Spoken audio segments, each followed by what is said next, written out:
Families worldwide are grieving the loss of loved ones as leaders race to contain and respond to this virus, especially in the UK, where confirmed cases have soared more than 65,000, while nearly 8,000 people have died. So Ian Lee takes a closer look at how the coronavirus is impacting one particular family in the UK. A daughter telling her father goodbye. We all love you, Dad. So much. Doctors don't expect Peter Miles to live. The coronavirus is quickly killing the 76-year-old. Sophia Miles knows she'll likely never see her dad again. The hardest bit was when, before I'd put my equipment on and my outfit, I just saw through the window. I could see him hooked up to all that and breathing, like the shortness of breath.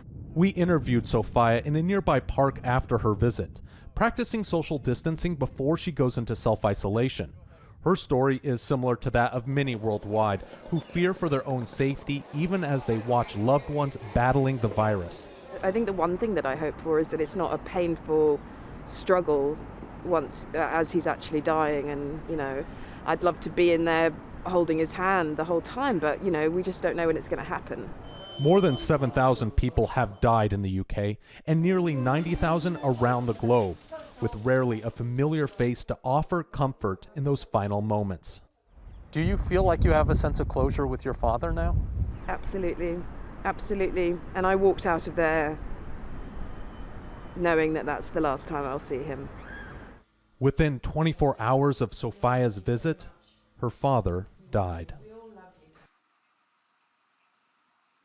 And Ian Lee is now joining us from London. Ian, what a heartbreaking story, and it's one that we've heard not just in the UK, but around the world by many communities affected by this horrible pandemic. What more can you tell us about Sophia and the family featured in your piece?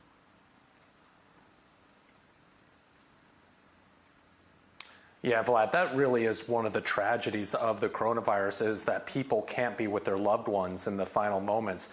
Talking to Sophia, she said that the nurse was with her father when he passed. She was able to hold his hand, so she has some comfort in that. The father's funeral is set for next week, but they're told only 4 people can show up.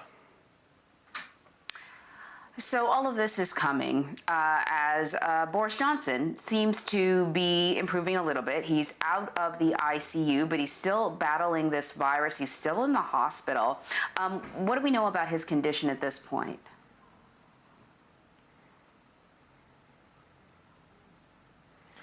Well, Emery, we heard from the Prime Minister's father, who says that he is resting up, that he's in good spirits. When he was moved from the ICU back into the regular ward, he waved at doctors and nurses and thanked them for his care.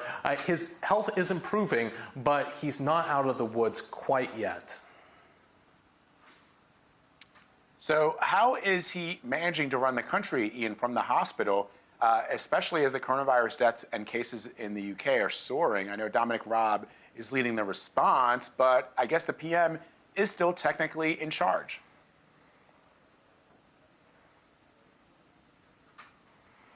Yeah, I've got a little bit of a civics lesson for you, Vlad. So in the UK, you don't necessarily have a number 2 to the Prime Minister. They can choose whether or not they want to have a deputy.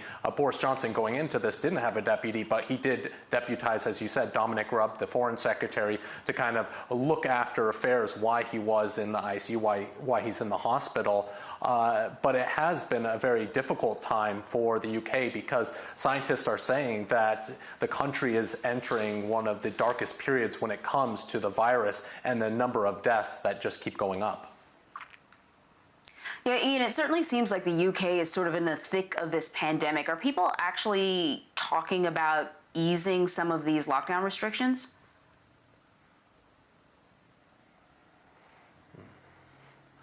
Emery, I think everyone is hoping that this lockdown ends soon, but we're really just looking at what the scientists are saying. And they say, one thing they're looking at is when it comes to age or geography, maybe they can start easing the lockdown. They said it's going to be very important to have a lot of testing done, though, if they are going to ease it, to really kind of corral the virus. But they said it could be weeks before this lockdown really comes to some sort of end, or where they can start thinking about shutting down the lockdown.